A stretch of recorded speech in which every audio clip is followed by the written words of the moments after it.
Hello and welcome to the Armenian News Network, Groong Week in Review. I'm Asbed Bedrossian and I'm here with Hovik Manucharyan, and we're recording this show on May 9, 2023. Here are the major topics we'll touch on today. Today is May 9, a significant holiday in Armenia and all of the formerly Soviet space. We'll note its significance in our first topic. Then we'll review the continuing negotiations between Armenia and Azerbaijan, which passed through Washington, D.C. last week. The latest IRI Armenia poll results are out, and we'll review many of the questions and their implications. We'll see how many of the slides we can get to. Finally, the preliminary numbers were published of the Armenian Census in 2022. We'll talk a little bit about that. To talk about these issues, we have with us Hrant Mikaelian, who is a political scientist and multidisciplinary researcher in social sciences based in Yerevan. He's also a senior researcher at the Caucasus Institute. Glad to have you on the show, Hrant. Welcome back. Hello, Hrant. Thank you. I'm glad to see you. So today is May 9, which in Armenia is a major holiday called the Triple Holiday, combining Victory Day, the Allied victory in World War II, that is, the establishment of the self-defense forces of Artsakh in 1992, and the liberation of Shushi, also in 1992. Obviously, in past times, it was a much more joyous occasion. We know that there were events both in Armenia and Artsakh. Around what does it mean to have a May 9 holiday in the situation that Armenia is in today? What does the liberation of Shushi Day mean, for instance? And is it really a celebration or more of a commemoration? Well, today it's in reality, I would say it's an identity crisis because people yet don't know how to relate to this date right now. So I think some people regard to it as a commemoration date, some as still as a victory day or at least past victory date, and some of people just focused on the 1945 instead of speaking about 1992 because it's hard to speak about it after 2020. In fact, the top leadership in Armenia, Pashinyan was not here, but the other top leadership chose specifically to visit the Victory Park in Yerevan, the memorial park for World War II, as opposed to Yerablur, as they have in the past years, to, I guess, highlight the victory in World War II. I don't know how appropriate that is or isn't. But in Artsakh, in Stepanakert, there was a major rally. I think it's important to highlight the fact that the Armenian contributions in World War II, and there's a major identity-forming event that cannot be erased. So it's important to celebrate those victories. But I think it was also interesting to have a May 9 celebration in Artsakh, with an Artsakh that is under threat, certainly. And I think in Artsakh is you can't get past that identity crisis that you're talking about. I think the leadership in Armenia some in Armenia may be able to separate, I don't know how, but they may be able to separate Artsakh from Armenia's history and from Armenia's victories. But I'm trying to understand, how Artsakhis approach this holiday themselves. Well, it's a bit tricky issue because now we don't have any adequate sociology, and the connection between Armenia and Artsakh is much weaker today. Obviously, you're right that authorities are trying to skip Artsakh issue, discussing Artsakh issue. They are trying to put it on someone else's shoulders, namely Russia, but it could be someone else as well, just not themselves. Now, regarding the opinions in Artsakh, first of all, I saw that this rally had fewer number of participants than the previous ones, although it does not necessarily mean the shift in public opinion, because the previous ones were organized by the state apparatus in reality, and the final rally was organized by Ruben Vartanyan, who is a powerful player, but not the state himself. So it's still a bit different. I think he was supported in his rally by the state, but mainly there was a moral support, I would say, or political support, but not organizational support. Now, how do Artsakhis feel? It's a very interesting question because there are many people in Armenia who think that the day the borders will be open, people will flee Artsakh. I hope it's not so, because Artsakh survived much worse situation in 1991, in 1992, and they still managed to stay there. Of course, many things have changed since then. Public opinion, approaches have changed, but I still hope they will not go. And in reality, fleeing them without any fight, without any troubles for Azerbaijan, it's their goal for Aliyev. That's what Aliyev wants. So I think it's important to keep population in Artsakh as much as possible and to support them, of course, there. But anyway, I hope they are ready to surpass these troubles right now. Okay, turning our attention to the negotiations topic. After the Blinken switcheroo, which we mentioned last week, undoubtedly the big story of this past week was the lightning-fast coordinated meeting of the foreign ministers of Armenia and Azerbaijan in Washington, D.C., under the auspices of the U.S. Secretary of State Antony Blinken. The results vary depending on who you ask. Meanwhile, yesterday, a summit was announced in Brussels between Aliyev, Pashinyan, and EU head honchos, and today Pashinyan was in Moscow. So, okay, as we mentioned last week, the Washington, D.C. meeting materialized on calendars in no time at all, after Armenia had confirmed a meeting of the foreign ministers in Moscow.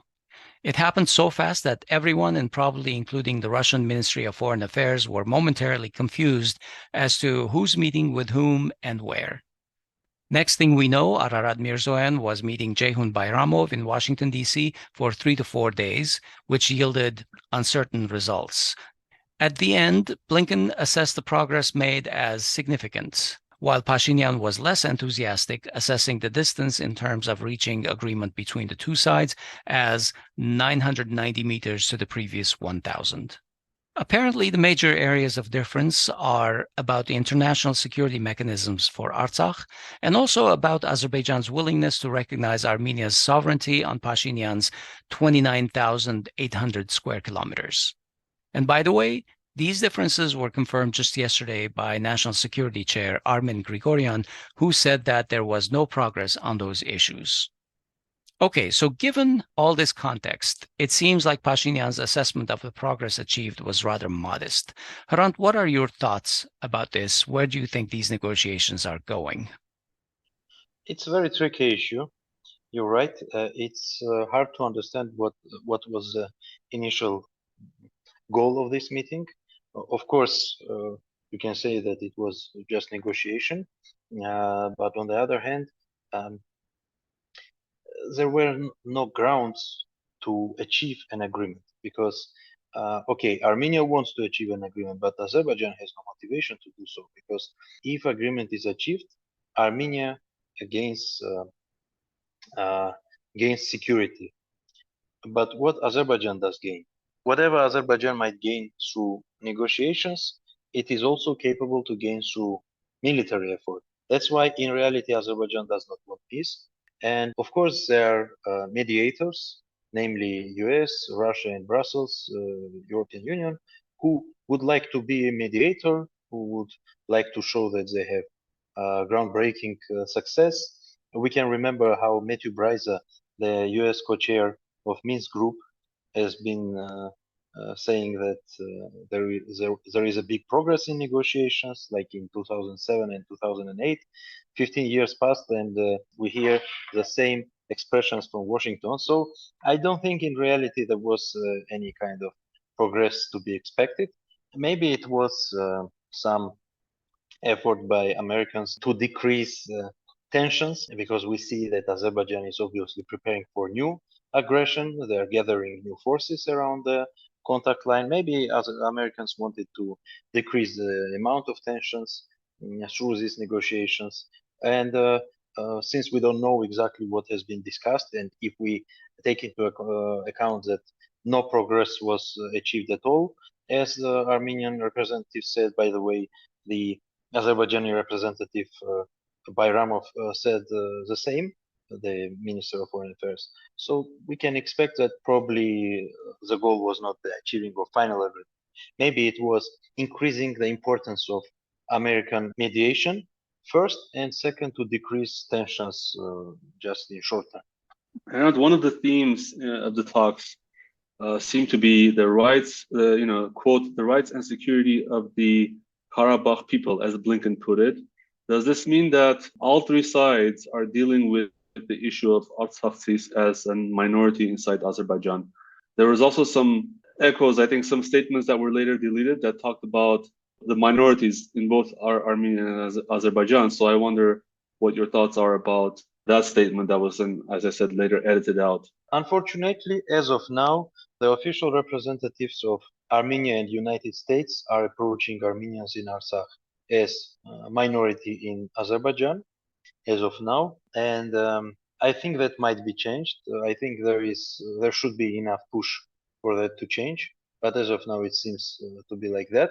Regarding Azerbaijan's position, what we hear from representatives, they are not ready even to count Artsakh Armenians as a minority in Azerbaijan. And I think Azerbaijan has completely another agenda, which is approaching as minority within this conflict Azerbaijanis in Armenia, who are non-existent right now, but they want to create communities of Azerbaijanis and Turks in Armenia. This issue is already on negotiation table for 2 years on, and Azerbaijan and Turkey are pushing to create a legal and economic framework for recreation of Azerbaijani and Turkish communities in Armenia. So previously it has been discussed only behind the closed doors in the negotiations, but lately we have heard several statements on Armenian and Azerbaijani side which approve these rumors. So as of now, we can already be sure that if Azerbaijan is discussing national minority issues, it means that they are trying to push for Turkic demographic presence in Armenia. Hrant, given that Pashinyan has said that Stepan Agir should be talking to Baku directly, what right or mandate does he have to negotiate the rights and security of Artsakh himself? This is a good question because he himself has several times said that he has no right to discuss anything instead of Artsakh. But let's remember November 9 agreement. He also had no right to sign it, but he did. So unfortunately, we are pushed in this game by both Azerbaijan and Turkey with power play, and Pashinyan with his incompetence or his, let's say, bad will for Artsakh. So unfortunately, it's not about legal issue. And if we discuss Artsakh issue from legal point of view, in reality, Azerbaijan has no grounds there. But it always has been political. And this is where Armenians have always failed to recognize this issue as purely political and as crucial not for just Artsakh, but for Armenia.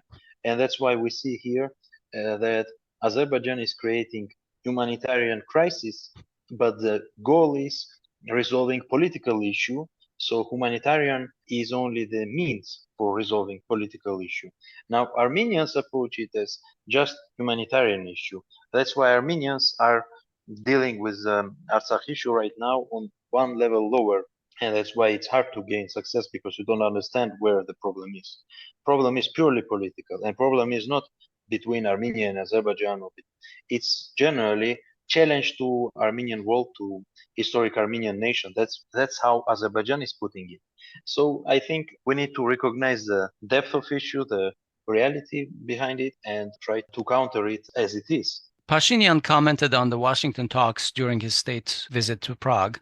He also spoke at the Prague Center for Transatlantic Relations. And there was an audience member who asked Pashinyan why Armenia was not applying the principle of remedial secession.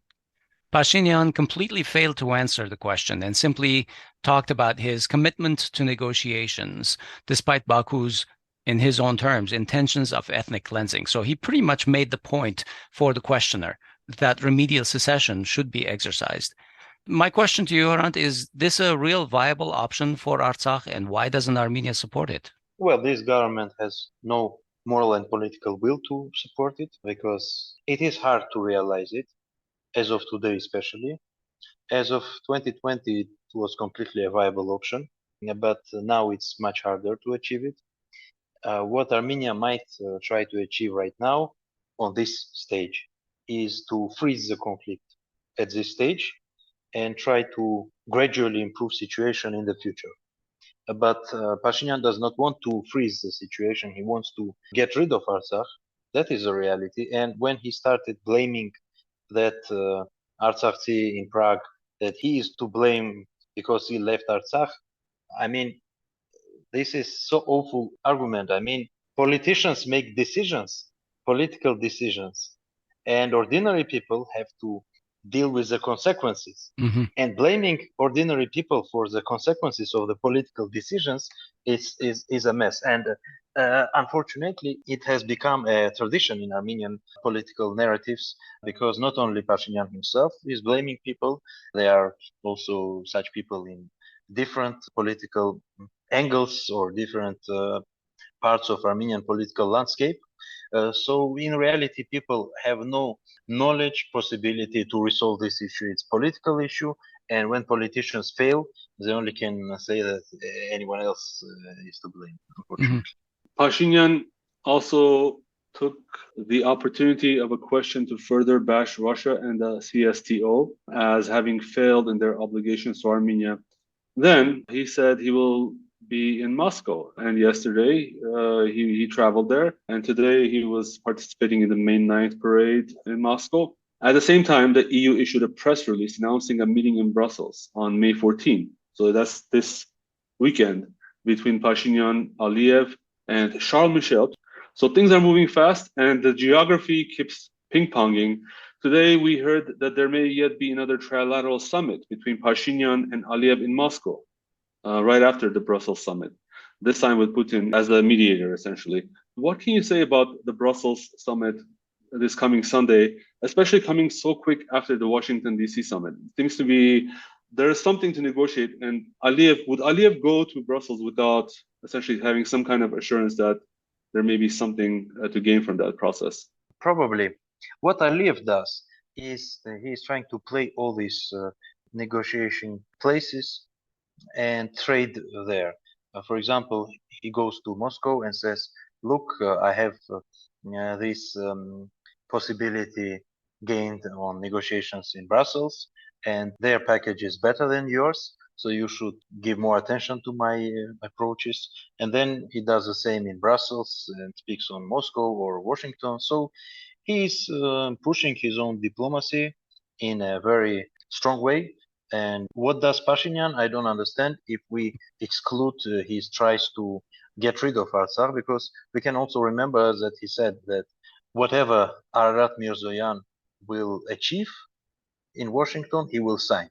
That's what has Pashinyan said, and this is very weak statement because you don't know what he has achieved. How can you say that prior to knowing what has been achieved, what has happened, you are already ready to sign?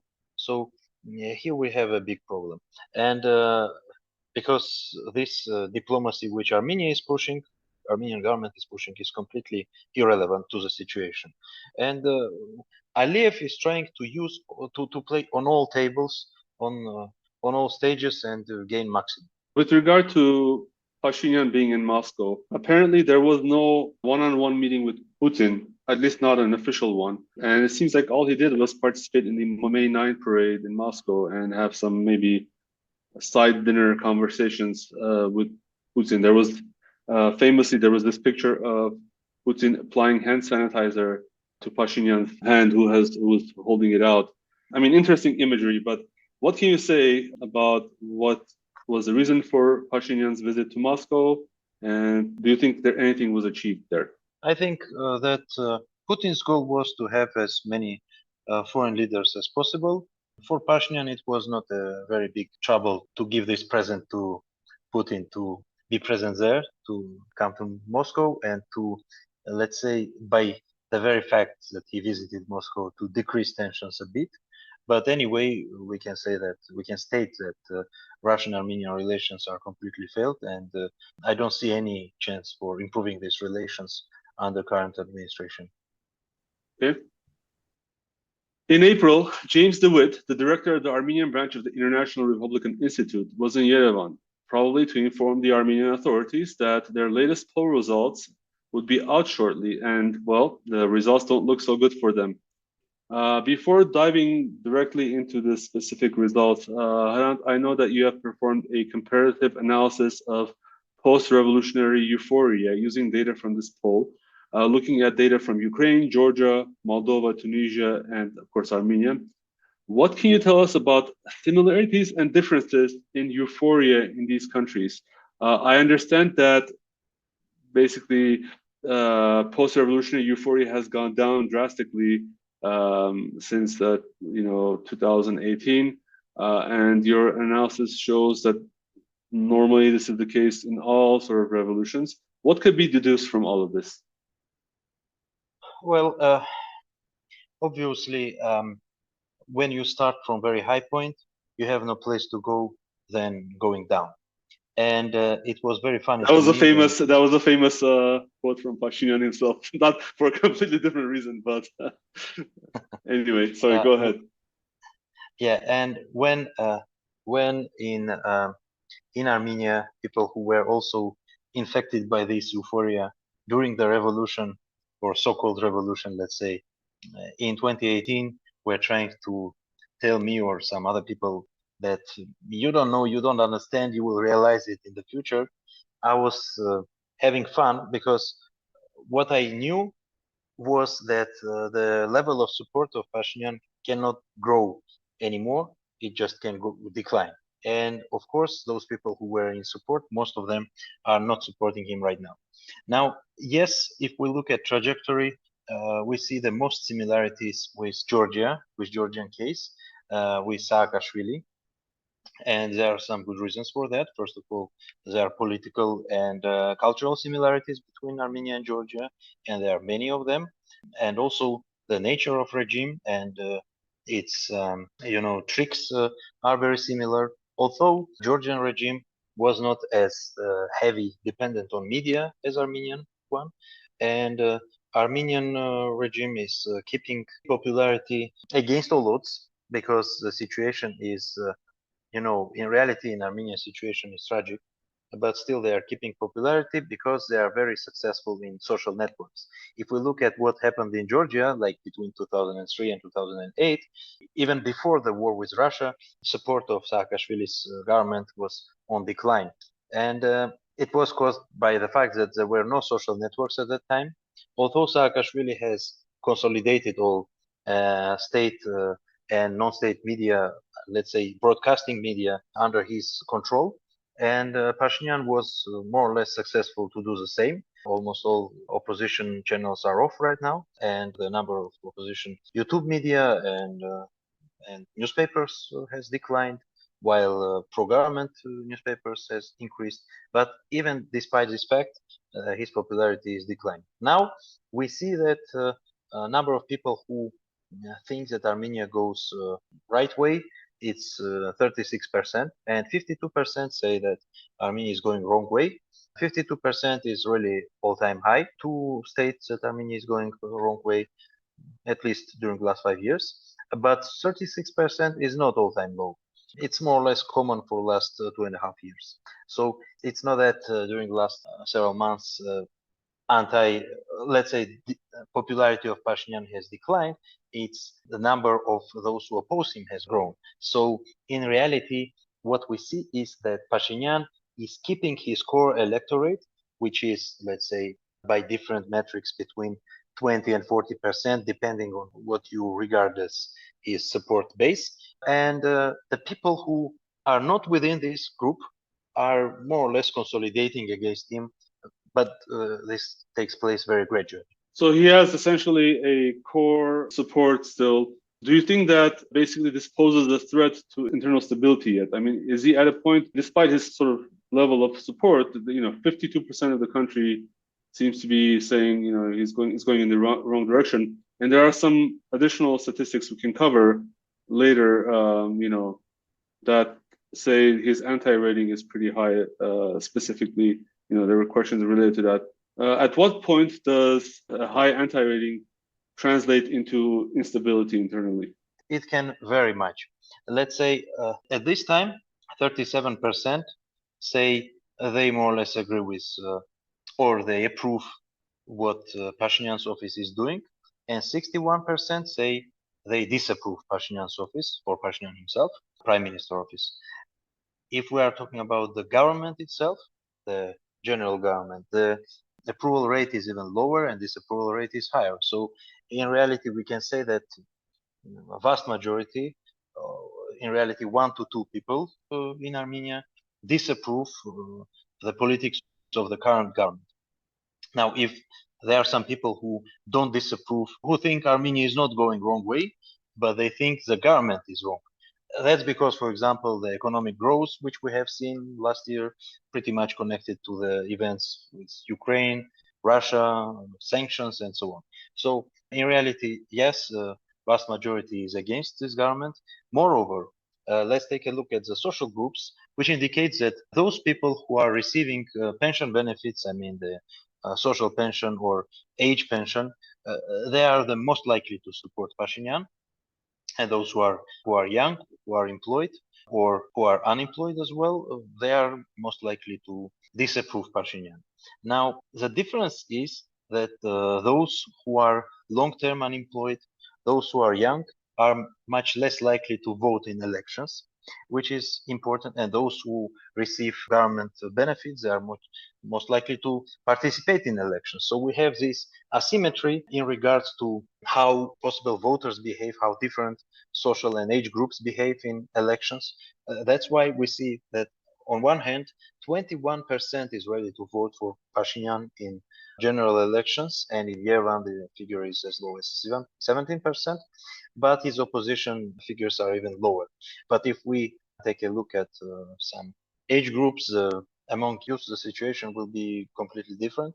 So I think the problem is not the approval or disapproval itself, but the political action which lays behind it. Because if we remember, Serge Sargsyan has had even higher disapproval rate already in 2016. And although we have seen some protest actions, but they were never successful because there were no successful leaders or no successful agenda, which has emerged in 2018. Now, if opposition is successful in mobilizing people, then opposition already has a ground. There is already enough discontent, especially in Yerevan, and enough number of people who would be ready to participate. But you need to organize them, you need to give new leaders, to show new faces, and to do all the proper work, which opposition in reality did not do. Interesting. Yeah, so in essence, you're saying that there is enough groundswell for a disapproval campaign, but in reality, some of the other data regarding the opposition indicates that this specific opposition or this specific makeup or this specific strategy or maybe even the leadership of the opposition is not something that most people are willing to stand behind. Is that correct?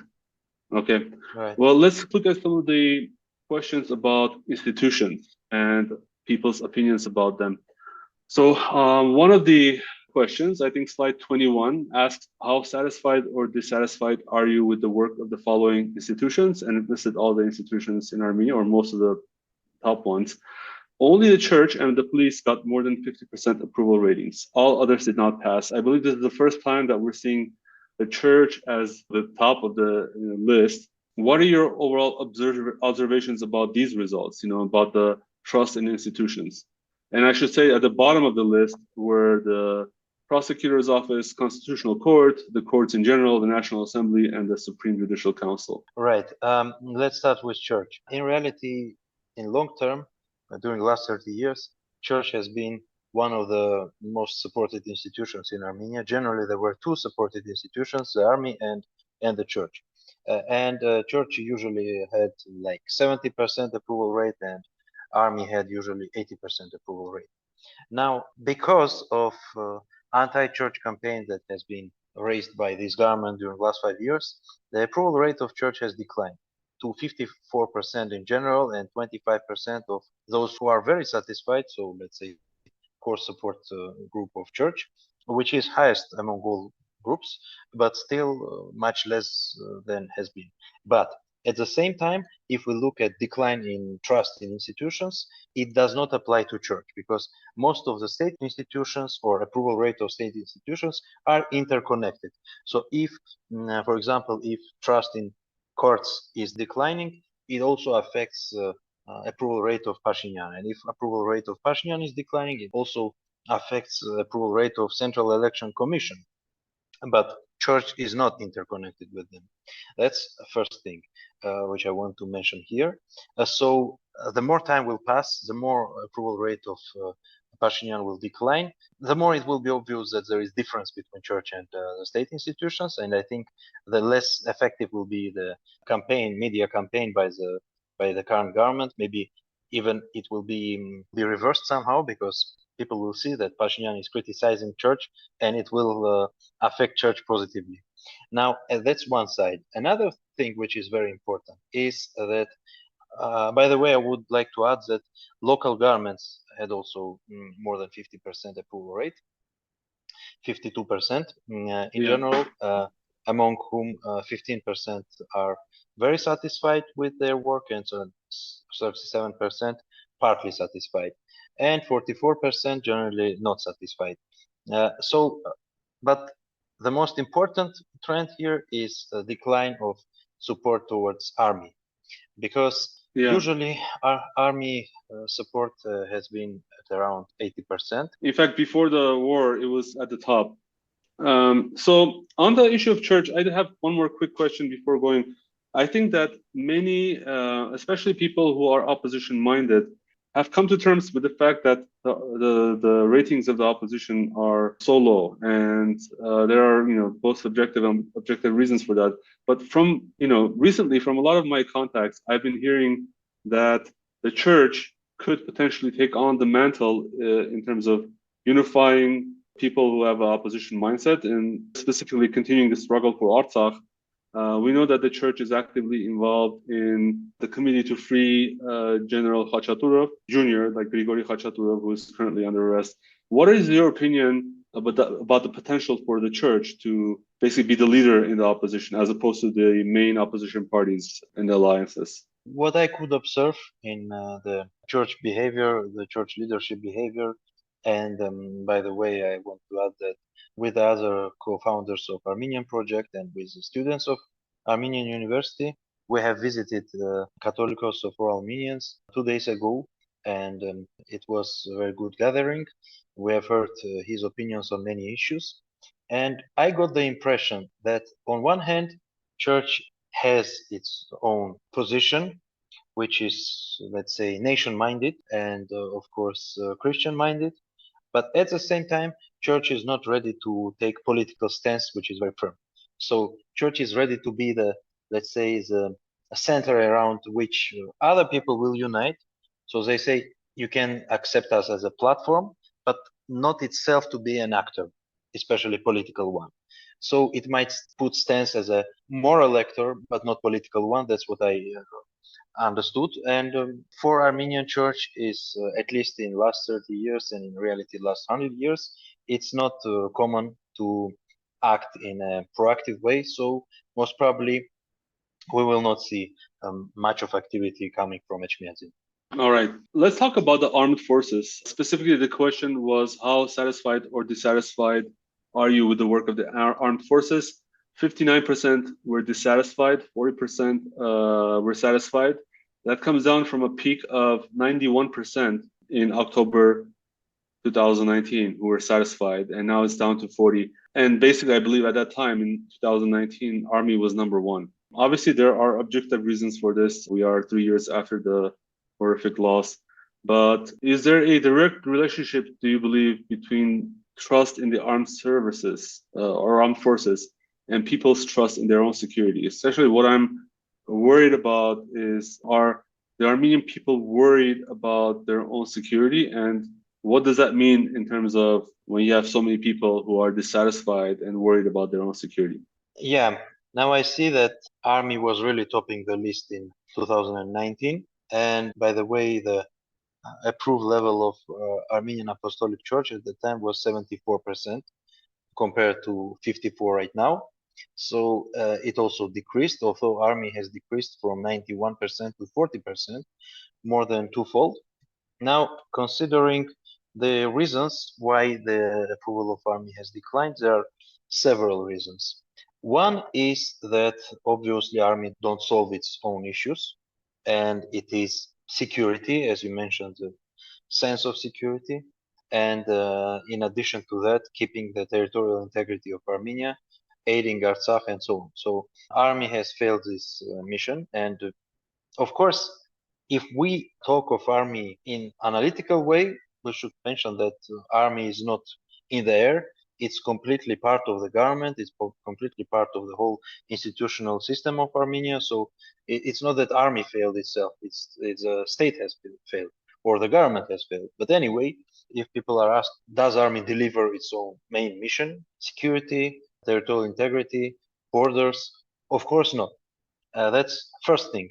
Second thing is that there is ongoing campaign against the army officers, against generals, and it's not only Khachaturov, who is of course one of the best or maybe the best general in Armenia right now, but also many other, including minor officers, because this government is judging many of those, trying to blame them for the failure in 2020. And we have seen numerous cases when some officer or regular soldier would be prosecuted for treason, for giving some information to Azerbaijanis for money or so. So this in general creates a sense of mistrust towards army in the general population, of course. And what we also have seen is that the level of approval towards army leadership, which is only 25%, even lower than generally towards army. So it also affects the situation. And the third is the number of losses in army, both combat losses and non-combat losses. For example, we have seen an incident this year in a village near Sevan where 15 soldiers were burned to death for no reason. Maybe it was just poor quality of barracks. I don't know what was the reason. It was never properly investigated, and it also decreases trust towards army because very many young people die in army for no obvious reason. Okay, and the last institution that I wanted to ask you about from this poll was the police. It was number 2 after church. Basically, it is at 58% approval and 39% disapproval. Previously, for instance, in 2021 or even in 2018, they had like 66% approval. So it's a little bit lower than the top historic highs. But the anti-rating, the negative approval rating, has sharply risen. So what do you think is the reason for this? The police seem to be the flagship institution that the Armenian government wants to promote. From all these USA funded reforms that recently happened, the Institute of the Patrol that was established, Barekain Zaratun in Armenian, yet the disapproval seems to be rising. What is the reason for that? Let's remember first the track that happened in Georgia 15 years ago, or already more, almost 20 years. They also were reforming police, created Ministry of Interior, and pushed for patrol police and so on. So in reality, it's just copying Georgian institutions on Armenian ground without any proper preparation and without counting the overall context, which is in Armenia completely different from that which took place in Georgia.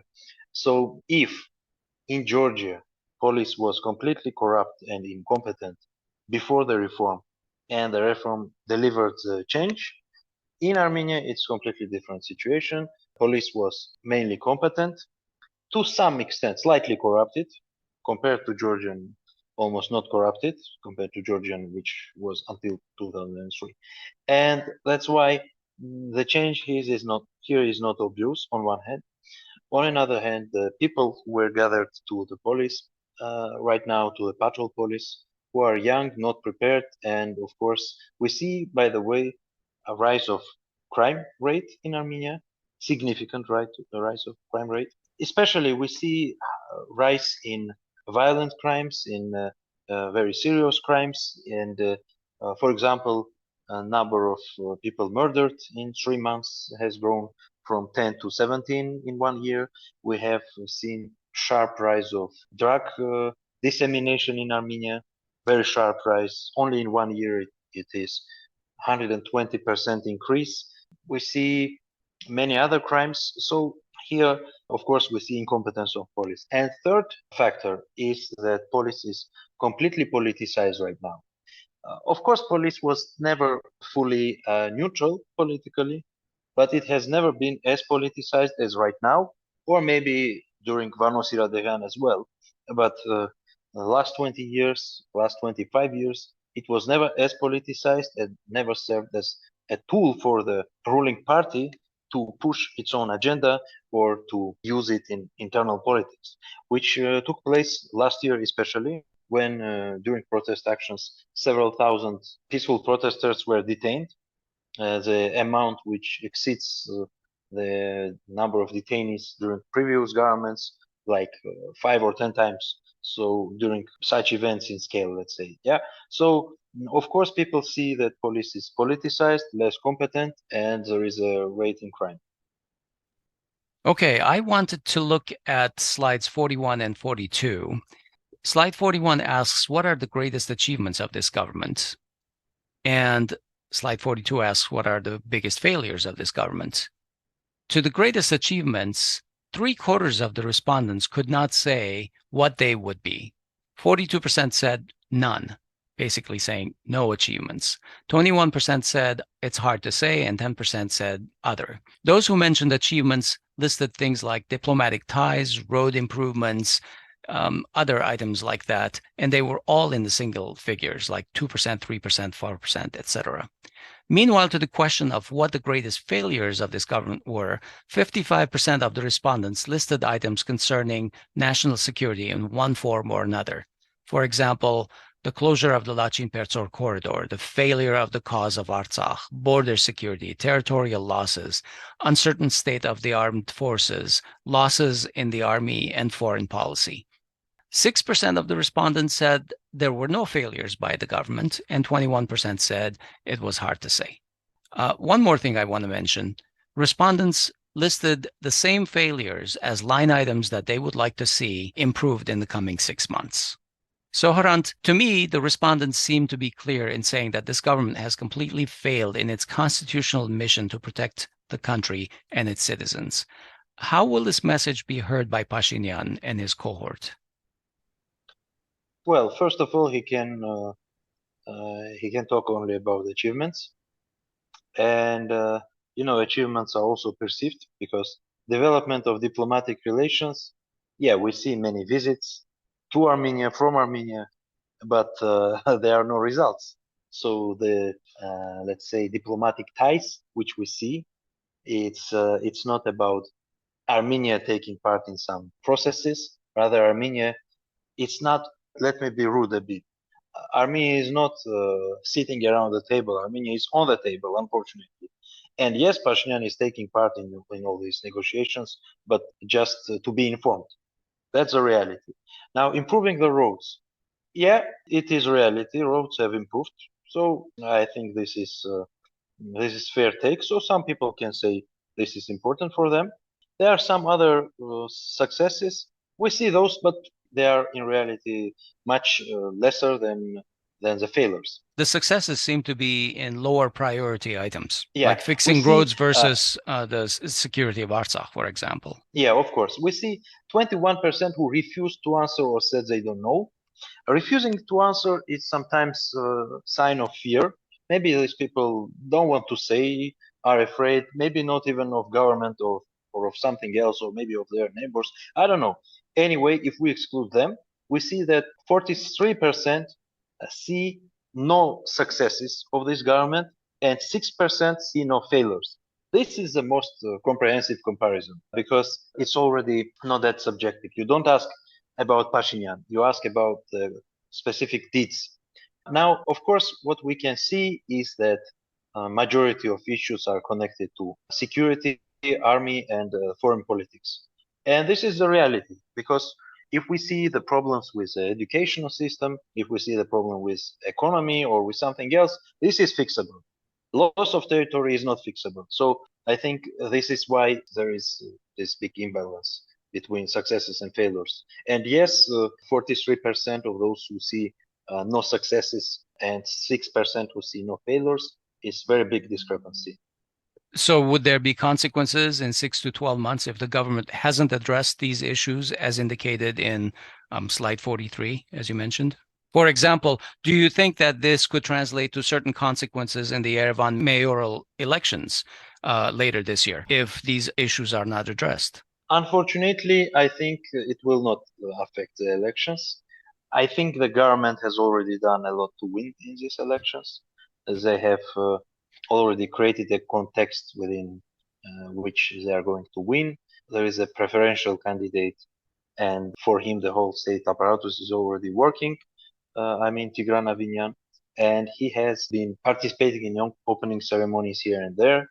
Also, Tigran Avignon has become a vice mayor against Yeah, he's effectively acting mayor. yeah, and in reality, he's effectively acting mayor, but he has no right to because there is a procedure, there is a law under which he can be approved or anyway, we see the issue here. So most probably, I Okay. think he's going to win, and it's not because he is supported. Essentially, it's the constant issue that comes up, which is the administrative resources. And I, for one, think a lot also depends on the opposition, which so far is not looking great because there are already 10 candidates in the, that have thrown their hat into the ring.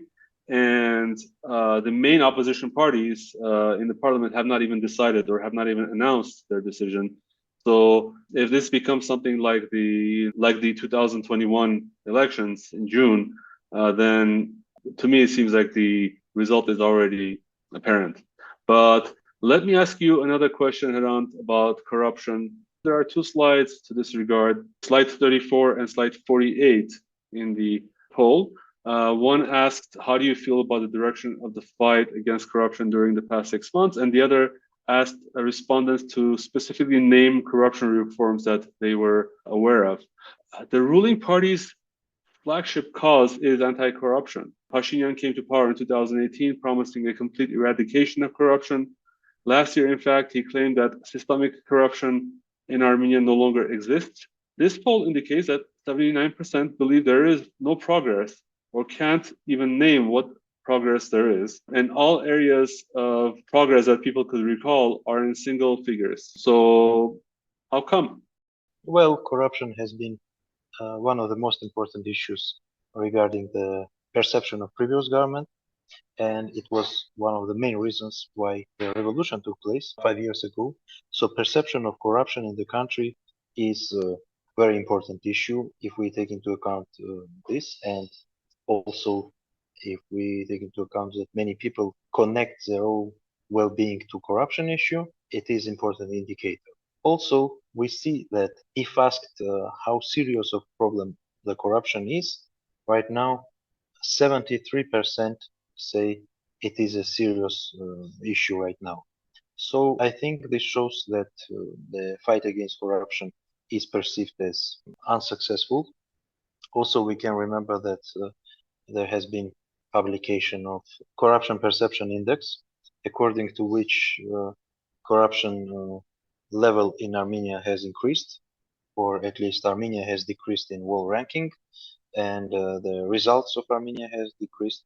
So in reality, we can see that perceived level of corruption among population and among experts has increased, and it is bad sign to the government and to the political situation as well. Hrant, in the past, we've noted how the economic growth that is being touted by the government, and specifically for the past year, it was just under 14%, I think, has not been translating down to a more favorable life for the majority of the people. What do you attribute this to, and how is this reflected in the poll? On one hand, we saw that GDP has increased last year 12.6%. It is rather high number. It's the highest in last 15 years. But at the same time, we know that it's highly interconnected with Russian, Ukrainian, Western affairs. So this turnover is not completely connected to Armenia. That's on one hand. On another hand, we still see that there is some increase in well-being among population. Of course, we have seen that there is a high inflation rate. Last year, especially, now it's slightly decreasing.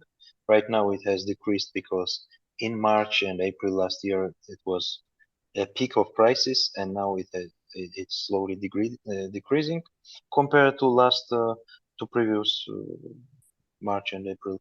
But at the same time, when asked how has your well-being improved last year, many people say they did not observe it. For example, we see here that 35% think that economy regressed during last 6 months, and 36% think it has progressed. So it's more or less the same. So the numbers of those who think economy has progressed and those who think it has regressed is equal. Okay, thank you, Hrant. Let's just move to our final topic, which is the results of the Armenian census. The Armenian Census Bureau released the preliminary numbers on April 23. On October 13, 2022, the permanent population was estimated to be 2.929 million people. The current residents amounted to 2.639 million. The trend over a quarter century still looks down. The numbers were 3.2 and 3.0 million in 2001, respectively. And then in 2011, it was 3.0 and 2.9 million. What do you make of these numbers? I know you are watching these numbers very carefully. Are people basically continuing to vote with their feet? Is this the expression of a lack of confidence in the future of the country that is driving people out? What's going on? Yeah, of course, we can see that generally there is a trend of population decline in Armenia during the last 30 years. And the main reason is migration, of course.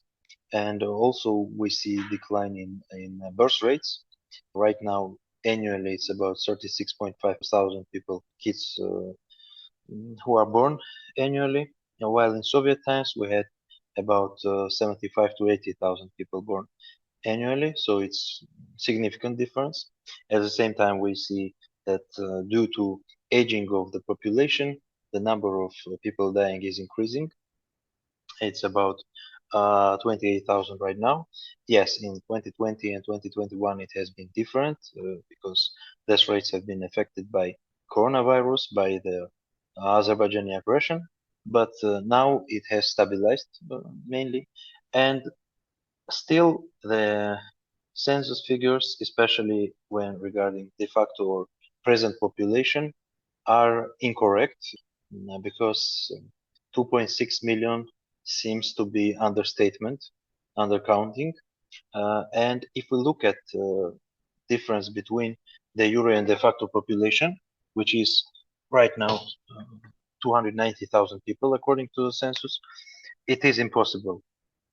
At the same time, the de facto population or population which has been present at the time of the census is much, let's say, much more objective figure of the population, while the Euro population has a subjective component. Imagine the counters have entered the family when they don't see anyone, or they see one member who says another members of the family, let's say two members of the family, are absent, but they will come within 1 year, or they have left less than 1 year ago. And 10% difference is impossible to imagine, because usually the difference between de facto and the Euro population is within 1 or 2% margin.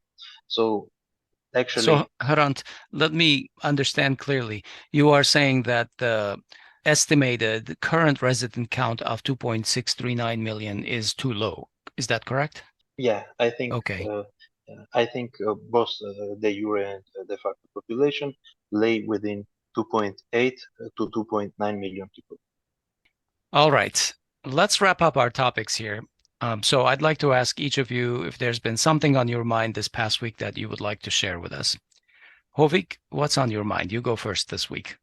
One topic we didn't get to cover during the main podcast that I think is really important is the news that US announced a 17.3 million budget for Armenian media for support, and it covers various different projects, but sometimes it comes with some strings attached, at least in terms of what these media should cover. That leads to questions, how objective and how balanced, how fair coverage can be when so much of the funding for Armenian media comes from external sources, and we know that how much geopolitical interests weigh in these areas. And as comparison, the overall budget of all major TV stations from advertising in Armenia is about 8 million. So when you have more than twice the amount being funneled into media, it can change a lot of things. Hrant, something on your mind that you'd like to share with us? I would like to continue on this topic. Also, take in mind that these figures on these expenses will especially be focused on the foreign policy of Armenia. Yeah, peace, right? Russia, US, China. Okay. Thank you both. We'll leave it there for today. Thank you, Hrant, for joining us. I appreciate it. Thank you very much. Thank you. That's our show this week. We hope you found it helpful. Please follow us on social media. Go, go, go. We'll talk to you next week.